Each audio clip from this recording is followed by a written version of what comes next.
അദ്ദേഹം ഏറ്റവും സീനിയറായ നേതാവ് രമേശ് ചെന്നിത്തലയാണ് എന്ന കാര്യത്തിൽ തർക്കമില്ല. അനുഭവ പരിചയം അദ്ദേഹത്തിനുണ്ട്. കോൺഗ്രസ് രാഷ്ട്രീയവുമായി ബന്ധപ്പെട്ട് ഏറ്റവും അധികം കേൾക്കുന്ന വാക്കാണല്ലോ ഫോർമുല. ഇത്ര തർക്കങ്ങളൊക്കെ കേൾക്കുന്ന പക്ഷേ കോൺഗ്രസ് രാഷ്ട്രീയമാണ് ഏറ്റവും അധികം വാക്ക് കേൾക്കുന്നത്. അപ്പോൾ ഇവിടെയും ഒരു ഫോർമുല ഉണ്ടോ? ഒരാൾ മുഖ്യമന്ത്രി ആവുകയാണെങ്കിൽ ബാക്കി രണ്ടുപേരുടെ റീഹാബിലിറ്റേഷൻ എങ്ങനെയാണ് എന്നത്, അല്ലെങ്കിൽ ആ നേതാക്കൾ ക്യാബിനറ്റിലേക്ക് ഇല്ല എന്ന് പ്രഖ്യാപിച്ച് മാറി നിൽക്കുകയാണെങ്കിൽ അവരെ അന്വേഷിക്കാൻ നീക്കം, ഒരു ഹൈക്കമാൻഡ് പ്ലാൻ ഉണ്ടോ? അങ്ങനെ ഒരു പ്ലാൻ ഹൈക്കമാൻഡ് ഉണ്ടോ? ഗൾറ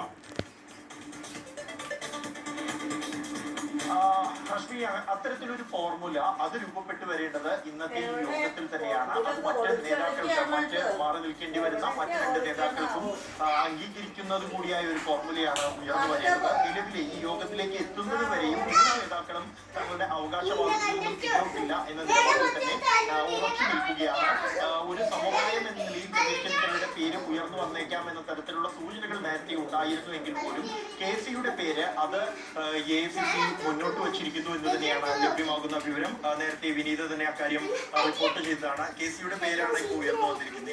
തീർച്ചയായും അതിൽ ഏറ്റവും പ്രധാനമായും അങ്ങനെ തന്നെയാണ്. ഹൈക്കമാൻഡിന്റെ ഭാഗത്ത് നോക്കുമ്പോൾ ബൽറാമിന് അറിയാവുന്ന പോലെ തന്നെ മറ്റ് സംസ്ഥാനങ്ങളിൽ ഇപ്പോൾ DK ശിവകുമാറിന്റെ അടക്കമുള്ള വിഷയങ്ങളൊക്കെ ഉണ്ടാകും.